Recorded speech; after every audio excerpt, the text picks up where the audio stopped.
বরগুনায় সরকারি সার্ভেয়ারের বেতন স্কেল ১০ম গ্রেডে উন্নীত করার দাবিতে জেলা প্রশাসক কার্যালয়ের প্রাঙ্গণে কর্মবিরতি ও অবস্থান ধর্মঘট করেন সরকারি সার্ভেয়ারগণ। ১ অক্টোবর বেলা ১০টায় কর্মবিরতি ও অবস্থান ধর্মঘট শুরু হয়। বরগুনায় বৈষম্যবিরোধী ডিপ্লোমা ইঞ্জিনিয়ার্স ছাত্র পেশাজীবী অধিকার বাস্তবায়ন পরিষদ অবস্থান ধর্মঘট চলাকালীন অন্তর্বর্তী সরকারের প্রধান উপদেষ্টার কাছে বরগুনার জেলা প্রশাসক মোহাম্মদ শফিউল আলমের মাধ্যমে স্মারকলিপি প্রদান করেন।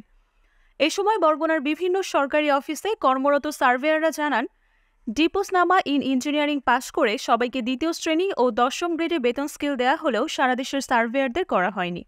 ২০২৩ সালের ২২ সেপ্টেম্বর জনপ্রশাসন মন্ত্রণালয়ের সভায় ১০ম গ্রেডে উন্নীত করার জন্য সুপারিশ করা হলেও আজও তা বাস্তবায়ন করা হয়নি। তাই আমরা অতি দ্রুত সময়ের মধ্যেই বৈষম্য মুক্ত করে ২য় শ্রেণীতে উন্নীত ও ১০ম গ্রেডে বেতন স্কেল করার দাবি জানাচ্ছি।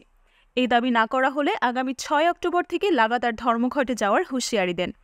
এ সময় উপস্থিত ছিলেন সদর উপজেলা ভূমি অফিসের সার্ভেয়ার মোহাম্মদ রিয়াজ মাহমুদ, পানি উন্নয়ন বোর্ডের সার্ভেয়ার মোহাম্মদ আজিজুল হক জীবন, আমতলী ভূমি অফিসের সার্ভেয়ার আহসানুল হক রুবেল, এসএ শাখার সার্ভেয়ার মোহাম্মদ আলী হোসেন, পানি উন্নয়ন বোর্ডের সার্ভেয়ার মোহাম্মদ মুজাহিদুল ইসলাম। কারিগরি শিক্ষা বোর্ড থেকে 4 বছর মেয়াদী সকলই ডিপ্লোমাধারী, কিন্তু বাংলাদেশে 36টি ডিপার্টমেন্ট আছে। পলিটেকনিক্যাল থেকে 4 বছর মেয়াদী একই সমমানের পদে থেকে তারা যখন পদায়ন হয়, চাকরি নেন, তখন তারা 10ম গ্রেড পান। কিন্তু আমরা এই 36টা ডিপার্টমেন্টে এই সার্ভেয়ারগণ আজকে লাঞ্ছিত বঞ্চিত। তাদের বরং এই পলিটেকনিক্যালের সিভিলে যারা পড়াশোনা করেন তার চেয়ে কিন্তু এই সার্ভেয়ারগণ অনেক মেধাবী। আমাদের যে এই বৈষম্য শিকারে সরকার যে আমাদেরকে ভাতা দিতেন, তাতে আমাদের পরিবার পরিজন নিয়ে চলতে বেগ পেতে হয়, যার জন্য আমরা আজকে বাধ্য হয়েছি কর্মবিরতি করতে। সারা বাংলাদেশে একযোগে কর্মবিরতি করতে বাধ্য হয়েছি।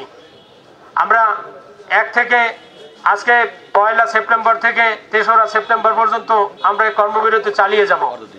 শান্তিপূর্ণভাবে অর্ধ কর্মদিবস কর্মবিরতি পালন করব।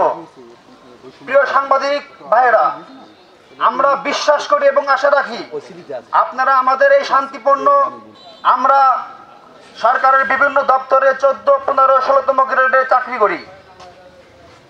সরকার সমস্ত ডিপ্লোমাকে 10ম গ্রেড দিছে, আমাদের পক্ষে গেজেট আছে, অথচ আমরা এই 10ম গ্রেড পাচ্ছি না। এতে আমরা সামাজিকভাবে বিভিন্নভাবে আমরা হেনস্থার শিকার হচ্ছি।